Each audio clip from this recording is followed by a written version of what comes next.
ประมาณปี 1939 วอเตอร์500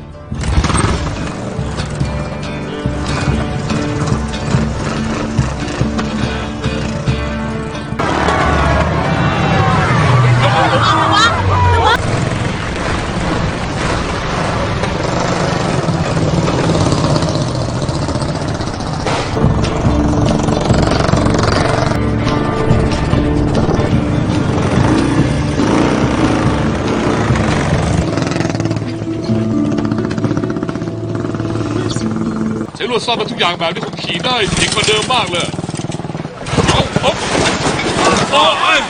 เราต้องขอข้าวเขากินเพื่อให้รอดไปก่อน